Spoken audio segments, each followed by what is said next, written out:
AP liquor scam నిందితుల నివాసాలు, కార్యాలయాల్లో సిట్ సోదాలు నిర్వహించింది. హైదరాబాద్లో రాజ్ కేశిరెడ్డికి చెందిన ఆఫీస్, గోవిందప్ప కార్యాలయంలో సోదాలు చేపట్టారు అధికారులు.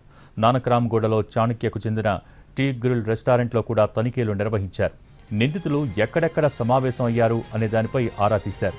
నిందితులు ఎన్నిసార్లు భేటీ అయ్యారనే అంశాలపై సాంకేతిక ఆధారాలతో విచారణ చేపట్టారు సిట్ అధికారులు.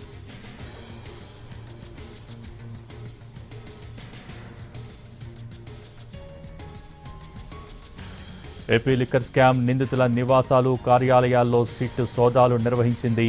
హైదరాబాద్లో రాజ్ కేశిరెడ్డికి చెందిన ఆఫీస్, గోవిందప్ప కార్యాలయంలో సోదాలు చేపట్టారు అధికారులు. అలాగే నానక్రామ్గూడలో చాణక్యకు చెందిన టీ గ్రిల్ రెస్టారెంట్లో కూడా తనిఖీలు నిర్వహించారు. ఈ తనిఖీలకు సంబంధించి మోర్ అప్డేట్స్ క్రైమ్ ఇన్పుటేటర్ రమేష్ వైట్ల మరిన్ని డీటెయిల్స్ టెలిఫోన్ ద్వారా అందిస్తారు. రమేష్, ఏపీ లిక్కర్ స్కామ్ సంబంధించి హైదరాబాద్ లో మొత్తం 6 చోట్ల సిట్ అధికారులు ఏపీ సిట్ అధికారులు సోదాలు నిర్వహిస్తున్నారు. ఇంకా సోదాలు కొనసాగుతున్నాయి. సోదాలు పూర్తిగా లేదు. అయితే ఈ కేసులో కీలక సూత్రధారైన రాజ్ కస్టడీ సంబంధించిన ఆఫీస్ రిసోర్స్ కార్యాలయం, గోవిందప్ప కార్యాలయంలో కూడా సోదాలు చేస్తున్నారు. దీంతో పాటుగా నానక్రామ్గూడలోని చాణక్యకి చెందిన ట్రీ గ్రిల్ రెస్టారెంట్ లో కూడా సోదాలు చేస్తున్నారు. దీంతో పాటుగా భారతీయ సిబ్బంది సంబంధించిన ప్రధాన కార్యాలయంలో కూడా సోదాలు చేస్తున్నట్లు అధికారులు చెప్పడం జరిగింది. దీంట్లో ముఖ్యంగా చూసినట్లయితే ఇప్పటి వరకు ఏదైతే ఛార్జ్ షీట్ వేసిన దాన్ని చూసినట్లయితే 63 కోట్ల రూపాయల వరకు డబ్బులు సీజ్ చేశాం. మొత్తం 24 కార్యాలయాల్లో డబ్బులు మొత్తం సీజ్ చేశాం.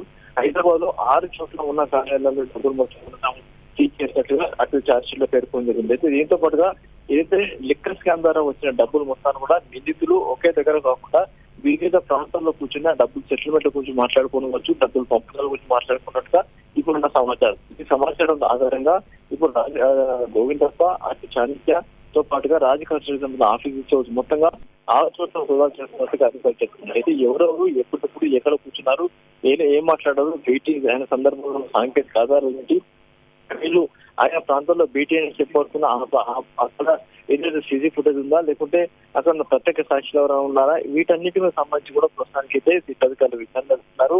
ఇటు రాజకీయ ఆఫీసు, గోవిందప్ప కార్యాలయం, తర్వాత నానక్రామ్గూడలో చాణక్య సంబంధించిన టీ గ్రిల్ రెస్టారెంట్, భారతీయ సిమెంట్స్, మొత్తంగా ఈ 4 చోట్ల మరో 2 చోట్ల కూడా మొత్తంగా అధికారులు అయితే ప్రస్తుతానికి సోదాలు చేస్తున్నారు. సోదాలు కూడా సాయంత్రం రాత్రులు కూడా కొనసాగే అవకాశం ఉంది. ఇప్పటికీ సోదాలకు సంబంధించిన పూర్తి వివరాలు బయటికి మాత్రం వివరించకపోయినా సోదాలకు సంబంధించిన ప్రధాన ఉద్దేశం కొత్తగా వచ్చిన న్యూస్ ప్రకారం తాము ఈ సోదాలు చేస్తున్నామని చెప్పి అధికారులు చెప్తున్నారు.